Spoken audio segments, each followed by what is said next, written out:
चुपी हो जो आपके घर की शांति नहीं, आपकी जीवन ऊर्जा चूसने आई हो। जरा सोचिए, एक ऐसा विवाह जहां पति पत्नी नहीं, एक तीसरी अदृश्य सत्ता रिश्ता नियंत्रित करती है। एक ऐसी रात जब आप सोते तो हैं, लेकिन सुबह उठते समय आपको लगता है कि कुछ आपसे छीन लिया गया है। एक ऐसी छाया जो सपनों में आती है, आपकी ताकत पीती है और दिन में आपका परिवार टूटता जाता है और आपको पता तक नहीं चलता कि यह सब किसी कर्म का नहीं, बल्कि एक गलत देवी से हुए अदृश्य गठबंधन का नतीजा है। अगर आपके घर में अचानक बेचैनी, रिश्तों में कड़वाहट, गंदे विचार, टूटता मन या समझ से परे ऊर्जा की कमी दिखने लगे, तो सावधान हो जाइए, ये सामान्य नहीं। ये शायद वही अंधकार है जिस पर आज हम बात करने वाले हैं। एक ऐसी श्रापित शक्ति जिसे लोग देवी समझकर खुद अपने हाथों से अपने जीवन के दरवाजे उसके लिए खोल देते हैं। मित्रों, आध्यात्मिक संसार जितना उजाला देता है, उतना ही अंधेरा भी छुपाता है। और इसी अंधेरे में जन्म लेती है वो कहानी जिसकी शुरुआत तो भक्ति से होती है, लेकिन अंत एक ऐसी खाई में जाकर गिरता है जहां इंसान सिर्फ टूटता है, बिखरता है और समझ ही नहीं पाता कि आखिर उसके जीवन में ऐसा क्या हुआ। कहते हैं कि एक जगह पर एक ऐसी देवी का प्रचार किया जा रहा था जिसकी भव्यता देख लोग तुरंत झुक जाते थे। घंटियों की आवाज, मंत्रों की गूंज, धूप की सुगंध और चमकदार वातावरण इस तरह तैयार किया जाता था कि कोई भी भक्त उसकी असलियत को देख ही नहीं सके। लोग सोचते थे कि यह शक्ति उन्हें आशीर्वाद देने आई है, लेकिन उन्हें पता नहीं था कि यह देवी नहीं, बल्कि एक ऐसी ऊर्जा थी जिसे उसके मूल स्रोत, उसके दिव्य केंद्र से निकाल फेंका गया था। जैसे किसी परिवार से धोखे, पाप और विकृति के कारण किसी सदस्य को निष्कासित किया जाता है। एक बार जब कोई ऊर्जा अपने मूल से अलग हो जाती है, वह प्रेम नहीं, विनाश पैदा करती है। लेकिन लोगों को यह सच कभी नहीं बताया गया। उन्हें बस यही समझाया गया कि अगर वे इस सत्ता के सामने विवाह करेंगे तो जीवन में सुख समृद्धि बढ़ेगी। लोग मासूम थे, भक्ति भरे थे और इसी मासूमियत में उन्होंने वह गलती कर दी जिसने उनके जीवन के दरवाजे एक ऐसी शक्ति के लिए खोल दिए जो कभी किसी को देने नहीं, सिर्फ लेने के लिए बनी थी। जैसे ही कोई दंपत्ति उस सत्ता के सामने विवाह करता, उनके 4 ऊर्जा स्तरों मूलाधार, स्वादिष्ठान, मणिपुर और अनाहत पर इस शापित सत्ता का स्त्री या पुरुष रूप सक्रिय हो जाता और यह तीसरी अदृश्य सत्ता पति पत्नी के बीच खड़ी होकर उनकी ऊर्जा को बांटना, काटना और संचालित करना शुरू कर देती।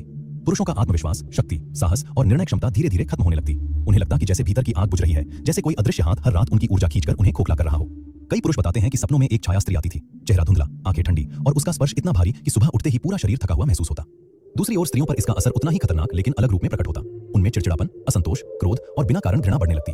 चेहरे की चमक घटती, सौंदर्य फीका पड़ता और उनके भीतर एक अजीब सी बेचैनी स्थायी रूप से बस जाती, जैसे कोई उनकी आत्मा से लगातार कुछ खींच रहा हो। ये एक ऐसी शक्ति है जो पुरुषों का पुरुषत्व और स्त्रियों का स्त्रीत्व छीन लेती है। पुरुषों से वीर्य नाश करवाकर उनका जवानी छीन लेती हैं और स्त्रियों से यौवन, सुंदरता छीन लेती हैं। उनकी प्राण ऊर्जा छीनकर उनको बूढ़ा बना देती हैं। ऐसे व्यक्ति अपने शरीर में कमजोरी, दर्द और अपने आप को उम्र से ज्यादा महसूस करते हैं। वे बूढ़ा दिखाई देते हैं, वे ओझहीन दिखाई देते हैं, हमेशा कलह क्लेश होते रहता है। घरों में शांति खत्म होती, छोटी बातों पर भारी झगड़े होने लगते, बच्चों में भय, गंदे विचार और अजीब व्यवहार विकसित होने लगता और धीरे धीरे पूरा परिवार टूटने लगता। लेकिन कोई यह सोच भी नहीं पाता कि इस विनाश के पीछे कारण कोई अदृश्य श्राप हो सकता है। लोग डॉक्टरों के पास गए, झाड़ फूंक कराई, मंदिरों में मन्नतें मांगी, लेकिन उनका जीवन फिर भी नहीं सुधरा, क्योंकि समस्या उनके कर्मों में नहीं, बल्कि उस गलत गठबंधन में थी जो उन्होंने भक्ति की आड़ में कर लिया था। जब हालात चरम पर पहुंच गए, तब कुछ महान साधकों ने ध्यान और शक्ति साधना के माध्यम से इस ऊर्जा की जड़ को समझा। यह साधना साधारण मंत्र जाप नहीं थी, यह वो युद्ध था जिसमें शब्द अग्नि बन जाते हैं और ध्यान तेज तलवार। जैसे जैसे साधना आगे बढ़ती गई, कमरे का तापमान बदलता, हवा भारी हो जाती, दीवारों में कंपन महसूस होता। वह ऊर्जा अपने अस्तित्व को बचाने के लिए पूरी ताकत से लड़ रही थी। मंत्रों की अग्नि बढ़ती गई और उसके साथ ही वह दुष्प्रभावित ऊर्जा कमजोर होने लगी। जिन लोगों पर उसका असर था, उनके भीतर अचानक शांति आने लगी, कामुक विचार समाप्त होने लगे, मन हल्का हुआ, चेहरे पर खोई हुई चमक लौटने लगी। पुरुषों में साहस वापस आया, स्त्रियों में स्थिरता और बच्चों में मासूमियत। घर का वातावरण धीरे धीरे स्वच्छ हुआ, जैसे किसी ने अंधेरी धूल झाड़कर फिर से रोशनी भर दी हो। लेकिन खतरा अभी भी पूरी तरह खत्म नहीं हुआ है, क्योंकि आज भी उस श्रापित ऊर्जा का प्रचार करने वाले लोग सक्रिय हैं। भक्ति, चमत्कार और दिखावे का उपयोग करके हजारों लोगों को उसी जाल में फंसा रहे हैं। आज भी लोग उस सत्ता के सामने विवाह कर रहे हैं, मंत्र करा रहे हैं, प्राण प्रतिष्ठाएं करा रहे हैं और अनजाने में एक ऐसी व्यवस्था में प्रवेश कर रहे हैं जहां वे अपनी ही ऊर्जा एक श्रापित सत्ता को सौंप देते हैं।